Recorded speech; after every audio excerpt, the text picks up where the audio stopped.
రాష్ట్రంలో పర్యాటక ప్రగతి పరుగులు పెట్టనుంది. ప్రపంచ పర్యాటకులను ఆకర్షించాలనే లక్ష్యంతో ఛాలెంజ్ బేస్డ్ డెస్టినేషన్ డెవలప్మెంట్ ప్రోగ్రామ్ను కూటమి ప్రభుత్వం తీసుకొచ్చింది. ఇందులో భాగంగా సమగ్ర పర్యాటక అభివృద్ధి కేంద్రాలుగా విశాఖ, తిరుపతిని ఎంపిక చేశారు. ఇప్పటికే విశాఖలో 50 ఎకరాల అధికారులు గుర్తిస్తున్నారు. గోవా తరహాలో గ్రీన్ టూరిజం, సాంస్కృతిక విలువలు పెంచుతూ పబ్లిక్ ప్రైవేట్ భాగస్వామ్యంతో దీనిని రూపొందిస్తారు. పర్యాటకులను ఆకర్షించే ప్రభుత్వ ప్రయత్నంపై విశాఖ నుంచి మా ప్రతినిధి ఆదిత్య పవన్ గ్రౌండ్ రిపోర్ట్.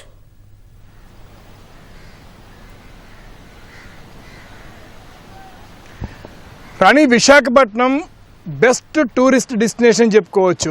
అందుకనే ఇప్పుడు భారతదేశంలోనే అంటే ఆంధ్రప్రదేశ్లో ప్రధానంగా బెస్ట్ టూరిజం ప్లేస్గా మనం చెప్పుకోవచ్చు. మరోవైపు challenge best destination development programme, ఇది పర్యాటక శాఖ అధీనంలో జరిగేటువంటి ఒక బృహత్తరమైనటువంటి కార్యక్రమం. ఈ కార్యక్రమానికి మన రాష్ట్రం నుంచి 2 నగరాలు ఎంపిక చేశారు.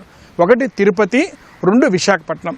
తిరుపతి ఆధ్యాత్మికమైన నగరం. ప్రపంచంలో ఉన్నటువంటి అందరూ కూడా తిరుపతిని సందర్శిస్తూ ఉంటారు. ఎక్కువ మంది విదేశీయుల నుంచి కూడా, మన భారతీయులు విదేశాల నుంచి కూడా పెద్ద సంఖ్యలో వస్తారు. ఇక రెండవది విశాఖపట్నం.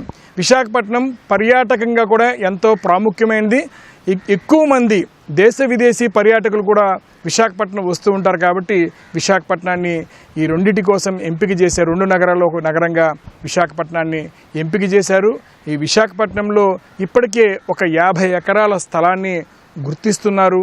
ఈ 50 ఎకరాల స్థలంలో టూరిజం పరమైనటువంటి చాలా అభివృద్ధి కార్యక్రమాలని ఇక్కడ నిర్దేశిస్తారు. ముఖ్యంగా ఈ బెస్ట్ డెస్టినేషన్గా గుర్తించండి, ఛాలెంజ్ బెస్ట్ డెస్టినేషన్ డెవలప్మెంట్ ప్రోగ్రామ్గా దీన్ని తీసుకున్నప్పుడు గోవా తరహా అభివృద్ధి ఇక్కడ జరగాల్సిన అవసరం ఉంది. అంటే గ్రీన్ టూరిజం. విశాఖపట్నం ఎప్పుడూ కూడా చాలా పరిశుభ్రమైన నగరం. మరోవైపు 22 కిలోమీటర్ల పరిధి మొత్తం బీచ్ పక్కనే ఆనుకున్నటువంటి నగరం. కాబట్టి విశాఖపట్నంలో ఇప్పటికే ఋషికొండ బ్లూఫాగ్ బీచ్, అది అంతర్జాతీయ స్థాయి ప్రమాణాలు కలిగినటువంటి బీచ్ ఉంది. అలాగే విశాఖపట్నంలో చాలా బీచ్లు ఉన్నాయి. యూరోప్, ఇతర దేశాల నుంచి పెద్ద సంఖ్యలో విదేశీయులు వస్తున్నారు. ఇప్పటికే విశాఖపట్నం చూసుకున్నట్టయితే 30 లక్షల మంది ప్రయాణికులు, అంటే ఎయిర్ ట్రావెల్ 30 లక్షల మంది ప్రయాణికులు ఉన్నారు. అలాగే గడిచినటువంటి గణాంకాలు కనుక పరిశీలించినట్టయితే సుమారుగా 6 నుంచి 8% విదేశీ పర్యాటకుల ప్రగతి కూడా సాధించింది. అంటే విదేశీ పర్యాటకుల పరంగా కూడా విశాఖపట్నం అభివృద్ధి చెందుతోంది. అందుకే విశాఖపట్నంలో ఈ ప్రోగ్రాంని చేపట్టాలనేటువంటి నిర్ణయం తీసుకున్నారు. ఇందులో భాగంగానే వివిధ రకాలుగా అంటే గ్రీన్ టూరిజంని డెవలప్మెంట్ చేస్తారు. ఒకవైపు ఇప్పటికే బీచ్లు ఉన్నాయి, మరోవైపు విశాఖపట్నం ప్రకృతి పరంగా, పర్యావరణ పరంగా చాలా అద్భుతమైనటువంటి నగరం. విశాఖపట్నం పర్యాటకులు ఎంతగా ఆనందం ఇచ్చేటువంటి ఒక నగరం. మరోవైపు సాంస్కృతిక విలువలను కాపాడేటువంటి పరిస్థితి కూడా ఇందులో ఉంది. ఈ ప్రోగ్రాంలో, ఈ డెవలప్మెంట్ ప్రోగ్రాంలో భాగంగా సాంస్కృతిక విలువలు కాపాడేటువంటి పరిస్థితి ఉంది.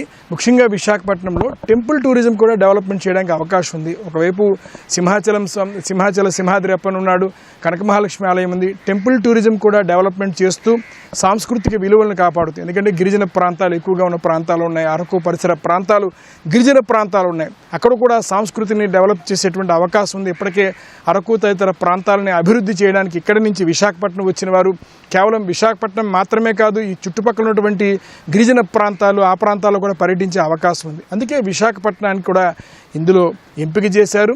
రానున్న రోజుల్లో విశాఖపట్నం పర్యాటకమైనటువంటి అభివృద్ధి చేయడానికి చాలా ప్రణాళికలు వేస్తున్నారు.